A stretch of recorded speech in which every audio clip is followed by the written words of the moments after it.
ഞാൻ ഇന്ന് നിങ്ങൾക്ക് മുന്നിൽ ഷെയർ ചെയ്യാൻ പോകുന്നത് നമ്മുടെ ഇപ്പോഴത്തെ കാലാവസ്ഥ ബേസ് ചെയ്തിട്ടുള്ള കുറച്ച് കാര്യങ്ങളാണ്. അത് നമുക്ക് എല്ലാവർക്കും അറിയാം, ഒരു 3-4 ഡേയ്സ് ആയിട്ട് കണ്ടിന്യൂസ് മഴയാണ് അല്ലേ. അപ്പോൾ മഴ സമയത്ത് നമ്മൾ കുട്ടികളെ എങ്ങനെ സംരക്ഷിക്കണം, അല്ലെങ്കിൽ ഏതൊക്കെ വിധത്തിൽ സംരക്ഷിക്കണം, എങ്ങനെയൊക്കെയാണ് രീതികൾ എന്നുള്ള കാര്യങ്ങളെ പറ്റിയിട്ടുള്ളൊരു ഓവറോൾ ആയിട്ട് കുറച്ച് എനിക്കറിയാവുന്ന കാര്യങ്ങൾ ഞാൻ നിങ്ങൾക്ക് മുന്നിൽ ഷെയർ ചെയ്യാൻ ഉദ്ദേശിക്കുന്നു. അതായത് നമ്മളിപ്പോൾ ന്യൂ ബോൺസ് തൊട്ട് തന്നെ നമുക്ക് തുടങ്ങാം. കുഞ്ഞു കുട്ടികൾ, അതായത് 22 ഡേയ്സൊക്കെ ആവുന്ന കുഞ്ഞുങ്ങളെയാണ് നമ്മൾ ഈ ന്യൂ ബോൺസ് എന്ന് പറയുന്നത്. ന്യൂ ബോൺസ് തൊട്ട് തന്നെ നമ്മൾ സ്റ്റാർട്ട് ചെയ്യുവാണ്. അപ്പോൾ അവരെ നമ്മൾ എങ്ങനെയാണ് ഈ മഴക്കാലത്ത് കെയർ ചെയ്യുന്ന എങ്ങനെ ചെയ്യും എന്നുള്ളതാണ്. അപ്പോൾ നമ്മൾ ന്യൂ ബോൺസിനെയൊക്കെ നന്നായിട്ട് കവർ ചെയ്ത് വെക്കുക എന്നുള്ളതാണ് ഫസ്റ്റ് ഓഫ് ഓൾ. അതിൽ കയ്യിലും കാലിലും ഒക്കെ സോക്സ് ഇടുക, ക്യാപ്പ് വെച്ച് കൊടുക്കുക, നന്നായിട്ട് പൊതിഞ്ഞ് കവർ ചെയ്ത് വെക്കുക. കഴിവതും ഈ മഴ സമയങ്ങളിൽ അവരെ പുറത്ത് കൊണ്ടുപോകാതിരിക്കാനായിട്ട് ശ്രമിക്കുക. കാരണം അവർക്കൊരു ബോഡി ടെമ്പറേച്ചറുണ്ട്. അപ്പോൾ ആ ടെമ്പറേച്ചർ നമ്മൾ മെയിൻറ്റെയിൻ ചെയ്ത് വേണം ന്യൂ ബോൺസിനെ നമ്മൾ കിടത്താനും ഒക്കെ. മാത്രമല്ല, കുളിപ്പിക്കുന്നത് കഴിവതും തിളപ്പിച്ച കുറച്ച് ചെറിയ ചൂട് വെള്ളത്തിൽ ആണെന്നുണ്ടെങ്കിൽ വളരെയധികം നന്നായിരിക്കും. കുളിപ്പിക്കുമ്പോൾ സമയത്ത് തന്നെ എണ്ണ തേക്കുന്ന കസ്റ്റം നമുക്കുണ്ട്. അപ്പോൾ ഒത്തിരി നേരം നമ്മൾ എണ്ണ തേച്ച് കുളിപ്പിക്കുന്നതിന് മുന്നേ എണ്ണ തേച്ച് ഇടരുത് എന്നുള്ളതാണ്. കുളിപ്പിക്കുന്ന ടൈം ജസ്റ്റ് ഒരു എണ്ണ തേച്ച് ഒരു 5 മിനിറ്റ്സിനുള്ളിൽ ഇവരെ കുളിപ്പിച്ചെടുക്കുക എന്നുള്ളത്. അപ്പോൾ തിളപ്പിച്ച കുറച്ച് ചെറിയ ചൂടുള്ള വെള്ളത്തിൽ വേണം ഇവരെ കുളിപ്പിക്കാൻ. പിന്നെ ഇനി നമുക്ക് അങ്ങോട്ട് നഴ്സറി പോകുന്ന കുഞ്ഞുങ്ങൾ അല്ലെങ്കിൽ സ്കൂളിൽ പോകുന്ന കുട്ടികൾ, അവരെങ്ങനെ നമ്മൾ പാരൻസ് കെയർ ചെയ്യാം എന്നുള്ളതാണ്. അപ്പോൾ ഫസ്റ്റ് ഓഫ് ഓൾ നമ്മൾ സ്കൂളിലൊക്കെ കൊടുത്തയക്കുന്ന ഭക്ഷണങ്ങൾ, വെള്ളം, ഇതെല്ലാം ചെറിയ ചൂടോടുകൂടി ഇരിക്കാൻ വേണ്ടിയിട്ട് അത് അനുസരിച്ചുള്ള വാട്ടർ ബോട്ടിൽ, ടിഫിൻ ബോക്സൊക്കെ നമ്മൾ യൂസ്ഫുൾ ചെയ്ത് കഴിഞ്ഞാൽ വളരെയധികം നന്നായിരിക്കും. അതെല്ലാം ഇപ്പം മാർക്കറ്റിംഗ് അവൈലബിൾ ആണ്. അപ്പോൾ അങ്ങനത്തെ ടിഫിൻ ബോക്സിലൊക്കെ നമ്മൾ ഫുഡ് കൊടുത്തു വിടാനായിട്ട് ശ്രമിക്കുക.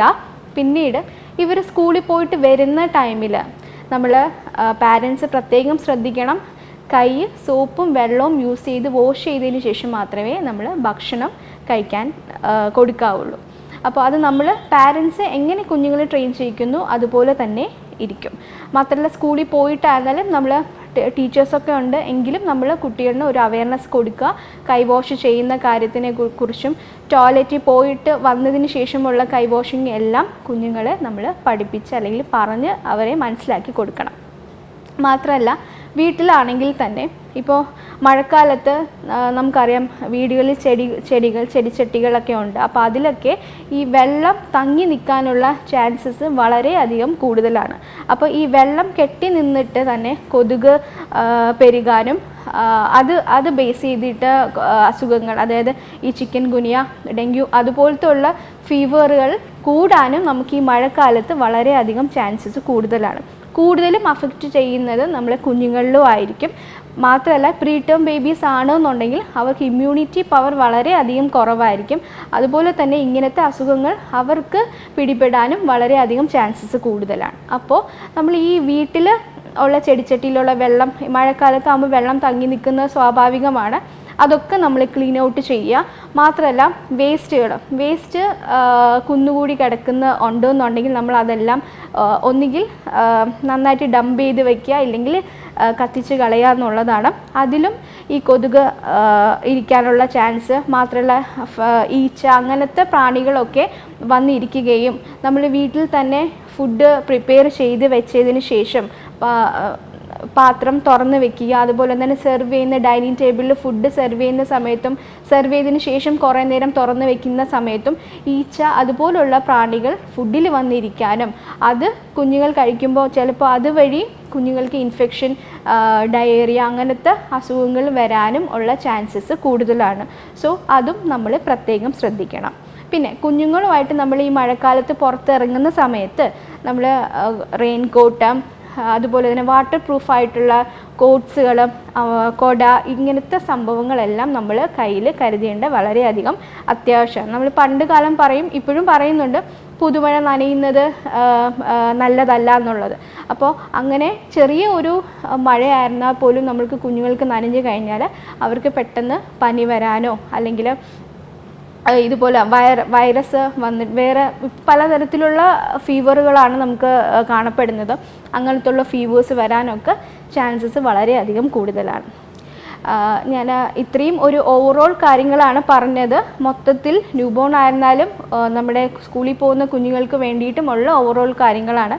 അപ്പോൾ മഴക്കാലത്ത് നമുക്ക് പലതരത്തിലുള്ള അസുഖങ്ങൾ, കോളറ അങ്ങനത്തെ അസുഖങ്ങൾ വരാനുള്ള ചാൻസസ് ഒക്കെ കൂടുതലാണ്.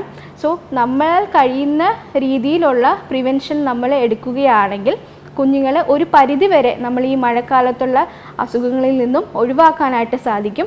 മാത്രമല്ല മെയിൻ ഒരു കാര്യം, നമ്മൾ കുടിക്കുന്ന വെള്ളം അത് നന്നായിട്ട് തിളപ്പിച്ചാറിയ വെള്ളം മാത്രം കുഞ്ഞുങ്ങൾക്ക് കൊടുക്കുക. ഫ്രിഡ്ജിൽ വെച്ചിട്ടുള്ള സാധനങ്ങൾ കഴിവതും കൊടുക്കാതിരിക്കുക. ഐസ് വാട്ടർ, ഐസ്ക്രീം അങ്ങനത്തെ കാര്യങ്ങളൊക്കെ ഈ മഴക്കാലത്തൊന്ന് ഒഴിവാക്കുന്നത് വളരെയധികം നന്നായിരിക്കും. നമ്മൾ പച്ചക്കറികൾ, ഫ്രൂട്ട്സ് ഒക്കെ മേടിച്ചാലും വീട്ടിൽ നന്നായിട്ട് വാഷ് ചെയ്തതിന് ശേഷം മാത്രം കുക്ക്ഡ് ആയിട്ടുള്ള സാധനങ്ങൾ കൊടുക്കുക. മെയിൻലി പറയുന്നത് സ്ട്രീറ്റ് ഫുഡ്സ്, അതായത് കടയിൽ നിന്ന് വാങ്ങിക്കുന്ന ഫുഡ്സ്, ഫാസ്റ്റ് ഫുഡുകൾ അങ്ങനത്തെ കാര്യങ്ങളും കുട്ടികൾക്ക് ഈ മഴക്കാലത്ത് നമ്മൾ കൊടുക്കാതിരിക്കുന്നത് വളരെയധികം നല്ലതാണ്. കഴിവതും ദഹിക്കാൻ എളുപ്പമുള്ള ഫുഡുകൾ വേണം ഈ മഴക്കാലത്ത് നമ്മൾ കുട്ടികൾക്ക് കൊടുക്കാൻ വേണ്ടിയിട്ട്. അതായത് ടൈമിങ്ങും അതുപോലെ ഒരു 8 മണിയൊക്കെ ആവുന്ന സമയത്ത് ഇവർക്ക് നൈറ്റ് ഡിന്നർ കൊടുക്കുക, അത് കഴിഞ്ഞ് ഉറക്കുക എന്നുള്ള 10 o'clock ആ ഒരു ടൈമിനൊന്നും കുഞ്ഞുങ്ങൾക്ക് നമ്മൾ ഫുഡ് കൊടുക്കാതിരിക്കാനായിട്ട് ശ്രദ്ധിക്കുക. അപ്പോൾ ഇത്രയും കാര്യങ്ങൾ മനസ്സിലായി കാണും എന്ന് വിശ്വസിക്കുന്നു. Thank you.